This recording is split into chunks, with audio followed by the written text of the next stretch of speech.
बेईमानी का अंजाम, एक अनोखी सीख। एक बेईमानी की शुरुआत। किसी गांव में एक आदमी रहता था जो अपनी बेईमानी के लिए कुख्यात था। उसका नाम रमेश था। रमेश मेहनत से पैसा कमाने की बजाय लोगों को धोखा देकर, उनका हक छीनकर गलत तरीकों से अमीर बनने की कोशिश करता था। एक दिन उसने एक गरीब आदमी को देखा जो बड़ी मुश्किल से अपनी रोज की कमाई से गुजारा कर रहा था। रमेश की नजर उसकी जेब पर पड़ी और जैसे ही उसे मौका मिला, उसने फुर्ती से उसका पॉकेट मार लिया। गरीब आदमी को जब पता चला कि उसका पैसा चोरी हो गया है, तो उसने दुखी होकर आसमान की ओर देखा और कहा, भगवान, जिसने भी मेरा हक छीना है, उसे उसकी करनी का फल जरूर देना। रमेश अपनी इस छोटी सी जीत पर बहुत खुश था। वह घर गया, चोरी के पैसों को गिना और फिर शहर के एक शानदार होटल में खाने के लिए चला गया। वहां उसने महंगा खाना खाया और फिर संतुष्ट होकर अपने घर लौट आया। उसे लगा कि उसने बहुत होशियारी दिखाई है, लेकिन उसे ये नहीं पता था कि गरीब आदमी की बद्दुआ ने अपना असर दिखाना शुरू कर दिया था। 2. अनजानी तकलीफ का आगाज। 2 दिन बाद रमेश को अपने पेट में हल्का दर्द महसूस हुआ। उसने सोचा कि यह आम दर्द है और जल्द ही ठीक हो जाएगा। लेकिन धीरे धीरे दर्द तेज होने लगा। तीसरे दिन तक हालत ये हो गई कि वह सीधा खड़ा भी नहीं हो पा रहा था। अब परेशानी बढ़ चुकी थी, तो वह पास के अस्पताल पहुंचा। डॉक्टर ने उसकी पूरी बात सुनी और शुरुआती जांच करने के बाद कहा, यह कोई साधारण दर्द नहीं लगता, हमें एक्सरे करवाना पड़ेगा। रमेश फौरन एक्सरे करवाने चला गया। जब रिपोर्ट आई और उसने डॉक्टर को दिखाई, तो डॉक्टर चौंक गए। एक्सरे में एक चौंकाने वाली चीज दिखी, रमेश के पेट में एक जिंदा कॉकरोच फंसा हुआ था।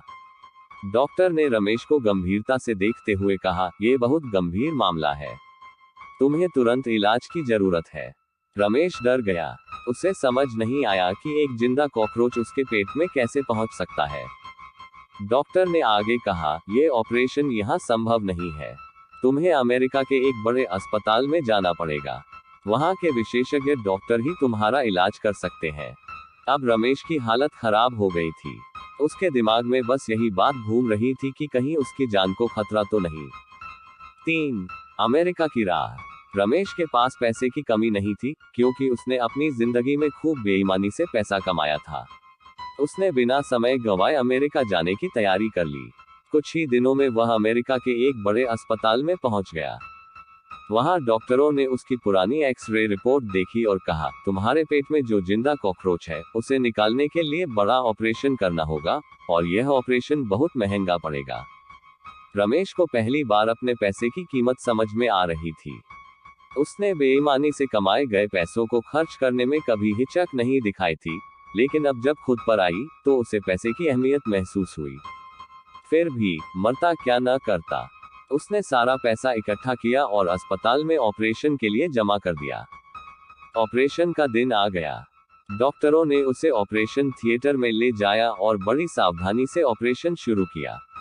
रमेश बेहोश था और डॉक्टर अपना काम कर रहे थे। लेकिन जब ऑपरेशन पूरा हुआ, तो डॉक्टर हैरान रह गए। रमेश के पेट में कोई कॉकरोच मिला ही नहीं। 4. सच्चाई का खुलासा। ऑपरेशन के बाद जब रमेश को होश आया, तो डॉक्टरों ने उसे बताया कि उन्होंने पेट की पूरी जांच की, लेकिन वहां कोई कॉकरोच नहीं था। ये कैसे हो सकता है? एक्स-रे में तो साफ दिख रहा था। रमेश चिल्लाया। डॉक्टरों ने कहा, हमें भी यही हैरानी हुई। शायद फिर से एक नया एक्स-रे करवाना चाहिए। रमेश दौड़कर फिर से नया एक्स-रे करवाने गया, लेकिन इस बार की रिपोर्ट देखी तो उसमें कोई कॉकरोच नहीं था। अब डॉक्टर और रमेश दोनों हैरान थे। ऐसा कैसे हो सकता है कि पहले के एक्स-रे में कॉकरोच था और अब गायब हो गया? कुछ देर की जांच पड़ताल के बाद सच्चाई सामने आई। जिस एक्स-रे मशीन से पहली रिपोर्ट ली गई थी, उसी मशीन में एक जिंदा कॉकरोच फंसा हुआ था। असल में रमेश के पेट में कभी कोई कॉकरोच था ही नहीं। यह सिर्फ एक्स-रे मशीन की गड़बड़ी थी, जिसने उसे यह झूठा भ्रम दे दिया था। जब रमेश को इस सच्चाई का पता चला, तो वह शर्म से पानी पानी हो गया।